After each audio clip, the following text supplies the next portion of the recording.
Hey guys, we're back on another 5.4 video. We're now onto the Windwalker Monk, and Ben's going to take this away for us.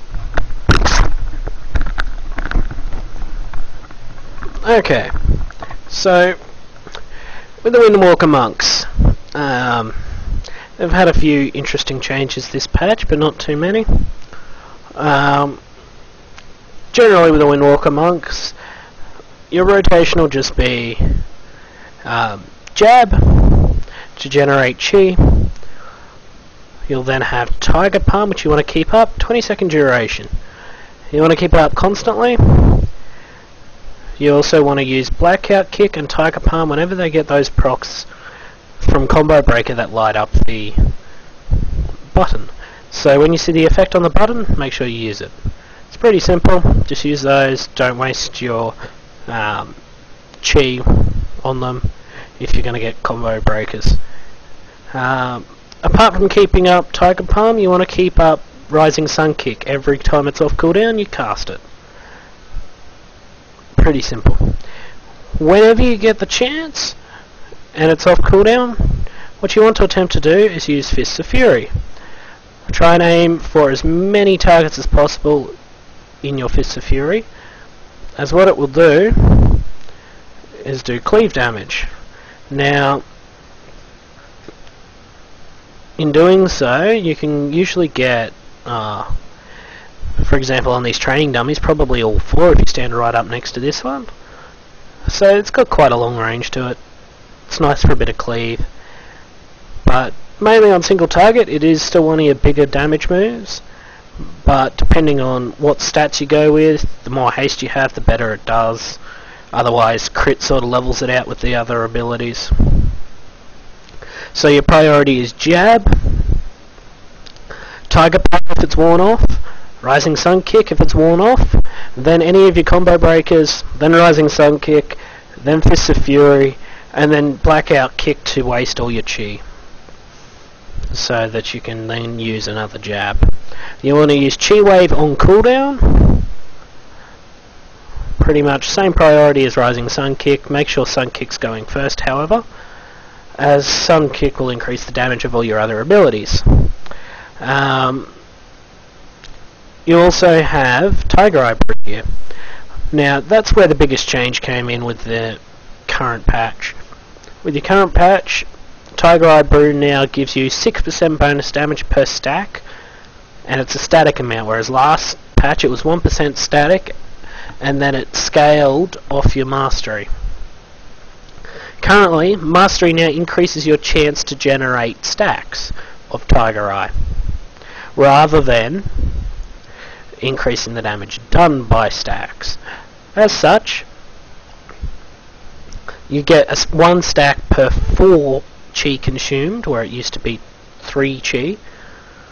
But what ends up happening is, if you have a look at my mastery, I'm only sitting here with 9,255 mastery, and I'm getting almost 30. Yeah, I'm getting 38.5%.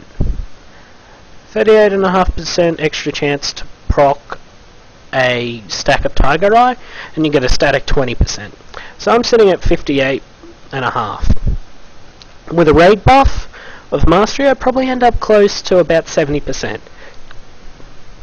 Now, the more mastery you stack, the better off you are. If you can reach 100%, that's going to be double your chance to get stacks. And if you're getting 2 stacks every time, it's just going to make you a lot more efficient. You want to use it. You want to use Tiger Eye whenever you get 10 stacks. If you get enough mastery, you can probably use it every cooldown, and it'll be close to full stacks every time. It's just a matter of how much chi you use. Now, another thing, you might think, oh, Combo Breaker, it's free, it doesn't cost chi. Still counts towards your Tiger Eye Brew. So the idea is, use them every time they're up, because they give you 3 points towards your Tiger Eye Brew. If you happen to get low on energy, you've got Energizing Brew.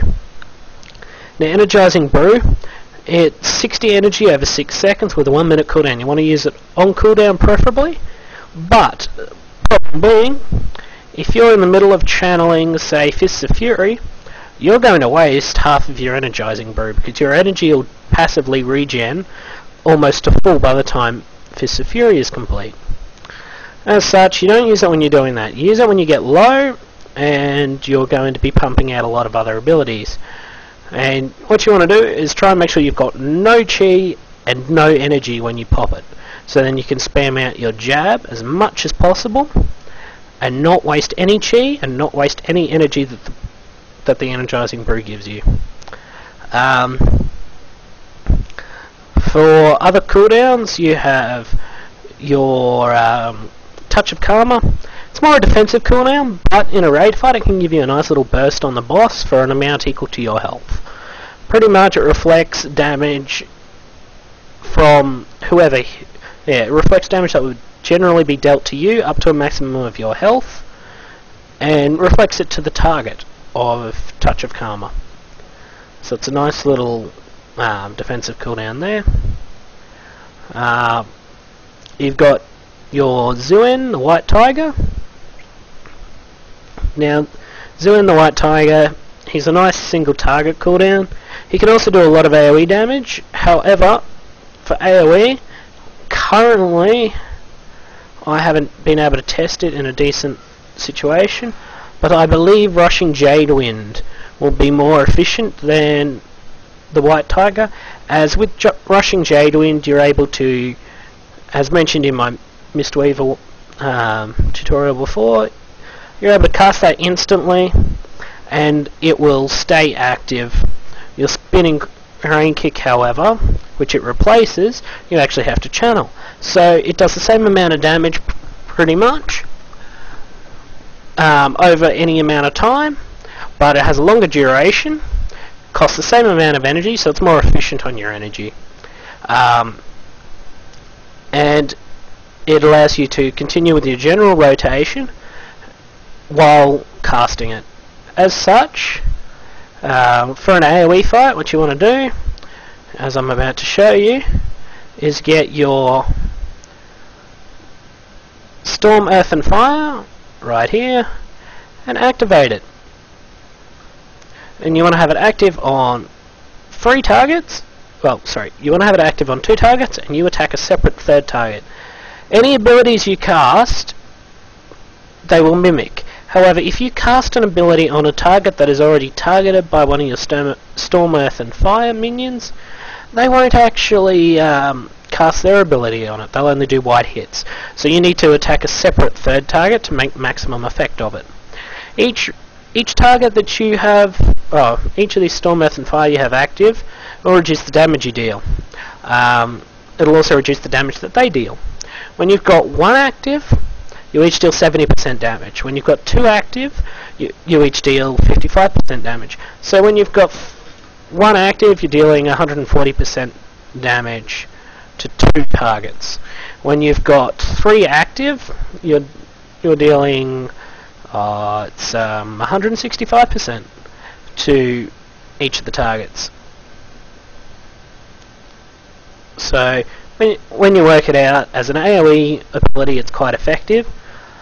It does cost 10 energy to activate on a global cooldown, so you need them up for a good 5 to 10 seconds before they start paying off. But once they're up, they will not mimic your Tiger.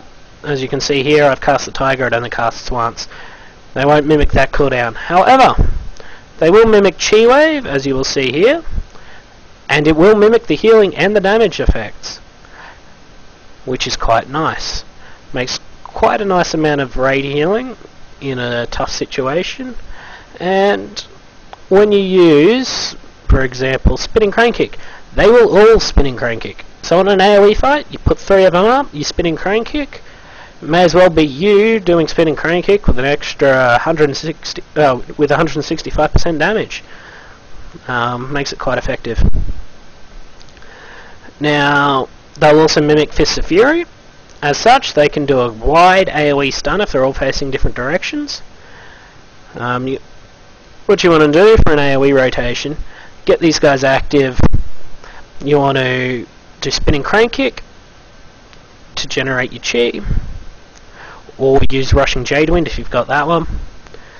You want to use Rising the Sun Kick every cooldown to keep the debuff up for the extra damage. You want to use Tiger Palm, as mentioned earlier, to keep up your armor pen.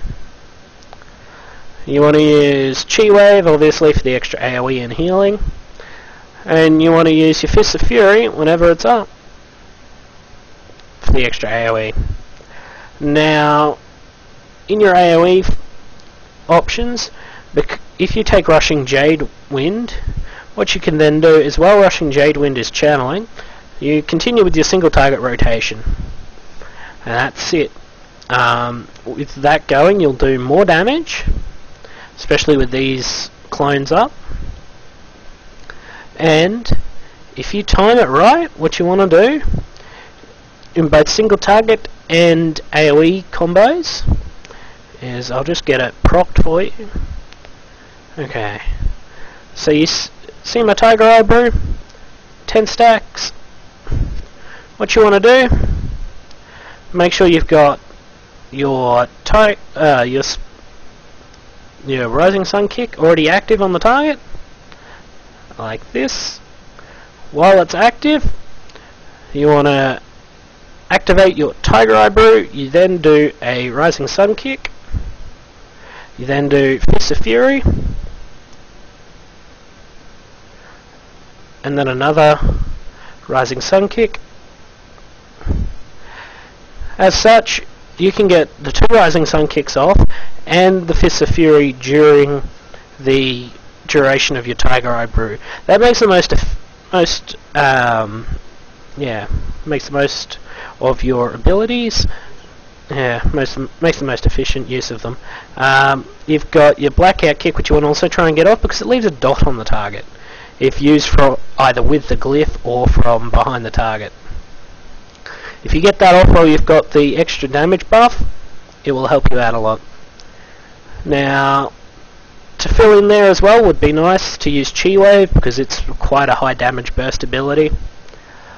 And whenever you're going to activate your White Tiger, make sure you have Tiger Eye Brew procced before you cast it, as it amplifies the damage it does.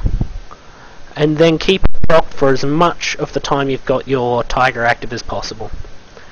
It's just a matter of balancing your Tiger Eye Brew with your other cooldowns. Don't use it if your Fist of Fury is just gone on cooldown and your Rising Sun Kick's on cooldown, because you'll waste too much of its duration. You save it if possible. If, however, you're going to end up maxing out your stacks, use it just for the fact that you don't want to waste the extra stacks. You're better off using them and then generating more before your abilities come back up. Now, you've also got Touch of Death. It's pretty simple, basic explanation. You should all know about it. If the target has less current health than your maximum health, you can instantly kill it with Touch of Death. However, if the target has a shield on it, it can still absorb it, depending on the mechanics of the fight. It's a very tricky ability with regards to that.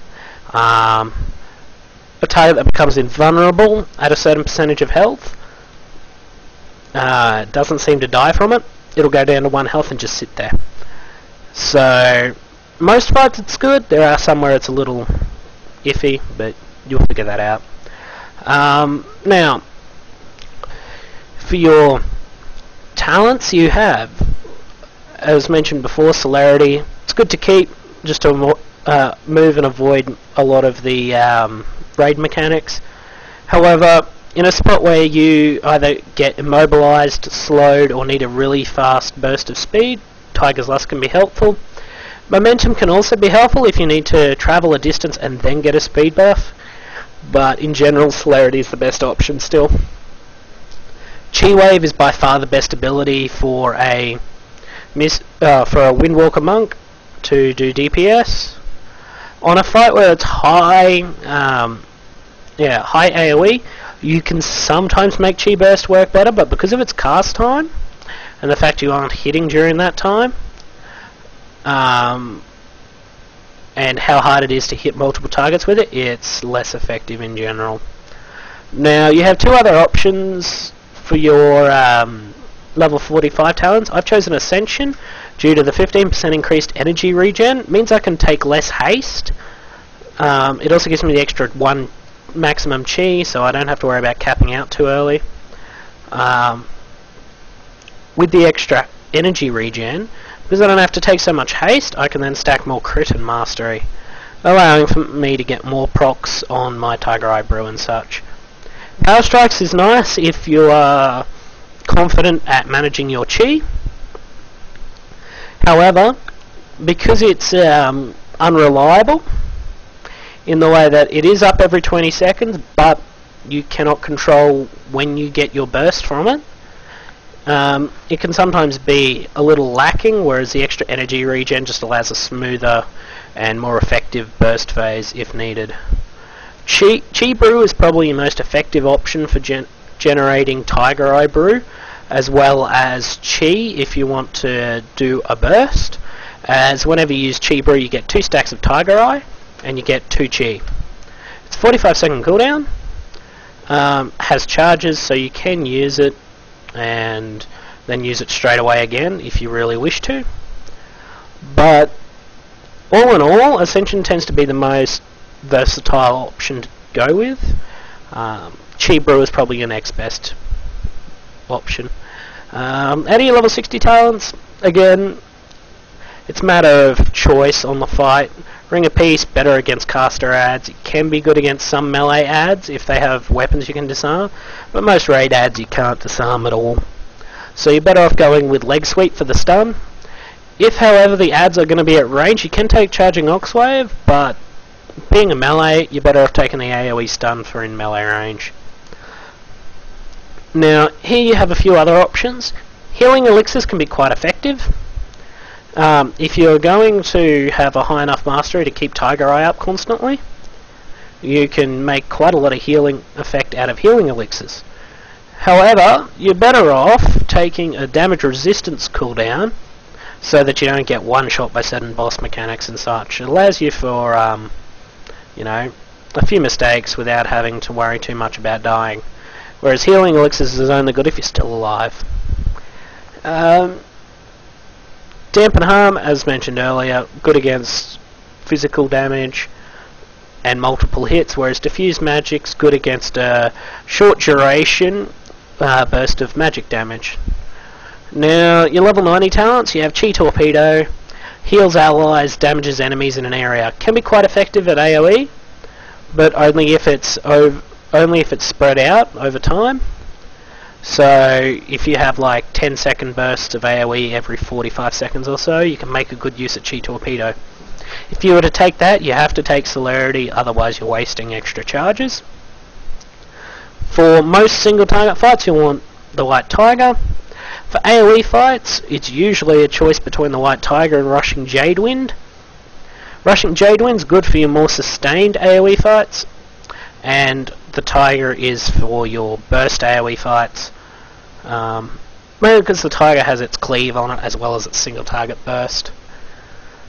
But that's about it for talents. For glyphs, Touch of Karma is good. It gives you an extra 20-yard range on your Touch of Karma. Means you don't have to be in melee with whichever target you're putting it on.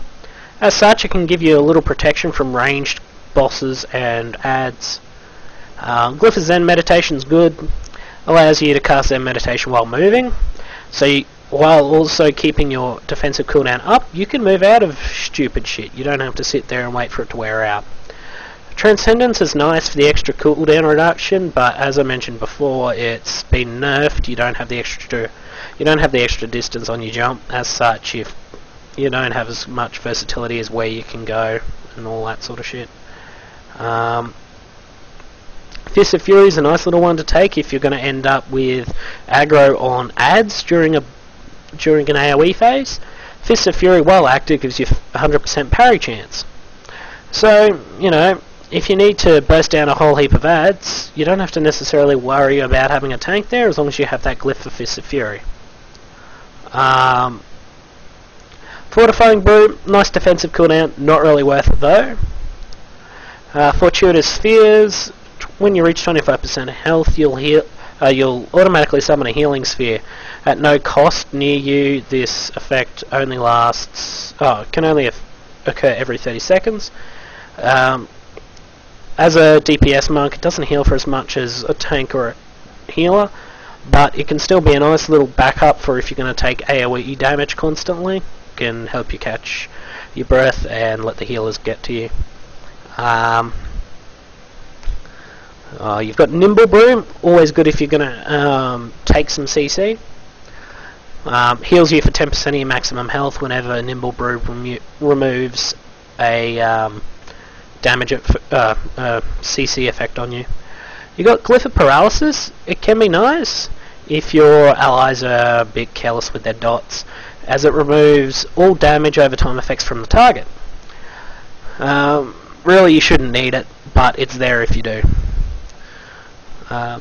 Glyph of Sparring is also good if you're going to be acting as an off tank for a small group of adds, as it gives you 5% chance to deflect spells from attackers in front of you, stacking up to 3 times whenever you're sparring.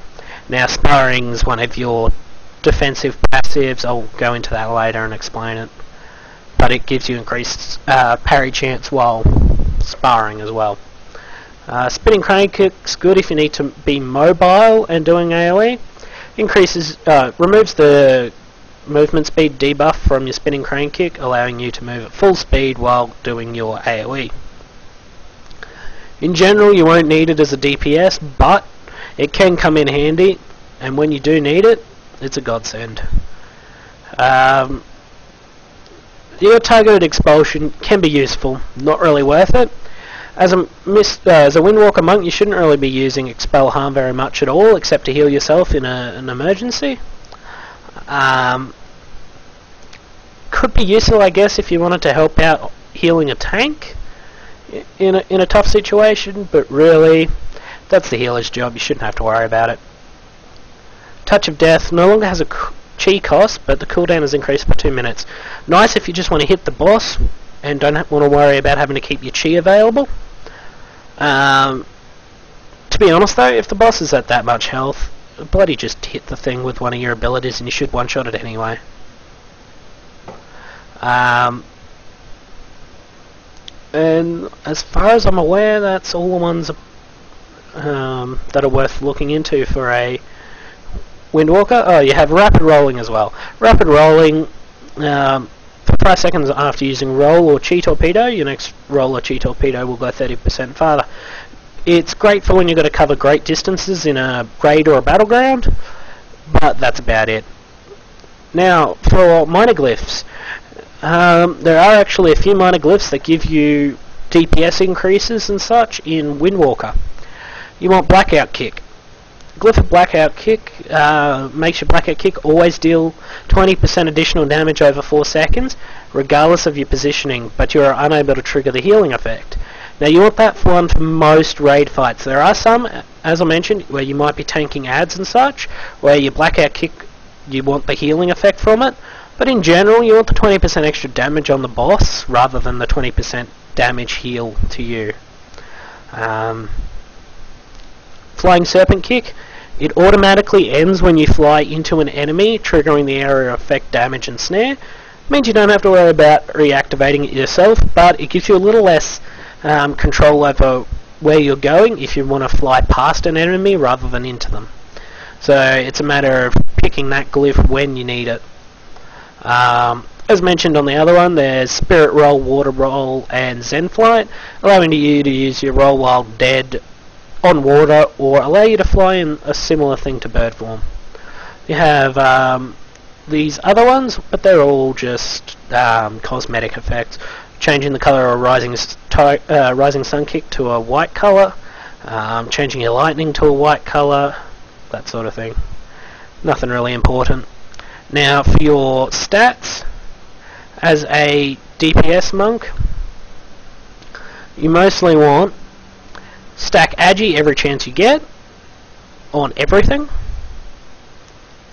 Once you have Agi, you want to go into hit and expertise. You want to get them to their caps, which is 7.5%. There's no real point having any more than that. You shouldn't be in front of the boss, so you shouldn't have to worry about your parry chance. A little extra can't hurt, knowing that you, especially with your clones, that they'll be in front or behind bosses and stuff like that. But in general, the bonus you get from it's nowhere near worth having. Your haste is good to have, as it increases your energy regen as well as the amount of procs you get from Fists of Fury. In the long run though, you really only want to have probably 5,000 to 8,000 haste. Any more than 8,000 and you're going to be capping out on energy too much and you're going to waste it. Any less than 5,000 you'll probably be starved on energy. I'm only down at 5,000 because I've got my 2-set bonus from tier 15, which gives me chi spheres. Oh, sorry, not chi spheres, energy spheres. Whenever I use chi generating abilities, so it makes up for the extra energy I'm missing from my haste. Once you reach your haste amount and you hit an expertise cap, what you want to do then is stack mastery every chance you get.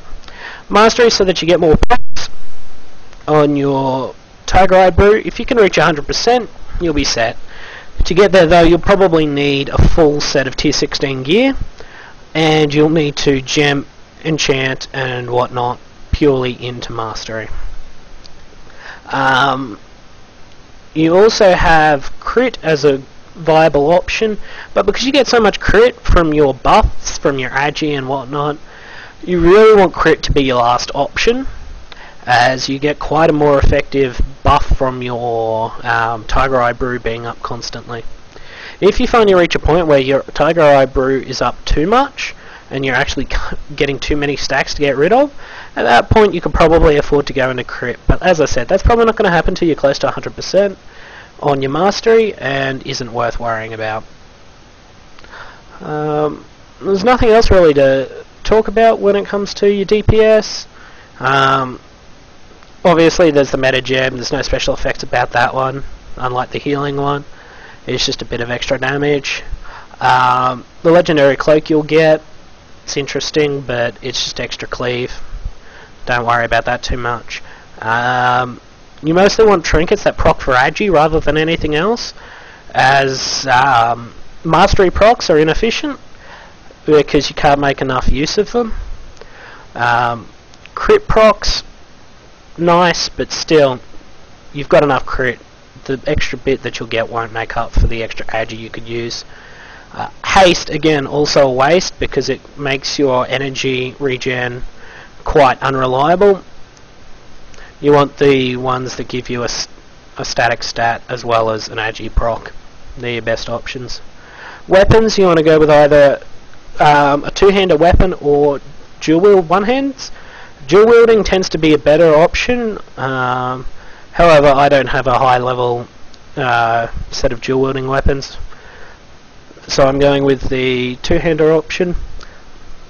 With a two-hander, you don't need quite as much haste. With your dual wields, you need a little bit more haste, but you get quite a lot more damage output. So that's about it, and I'll leave it to it.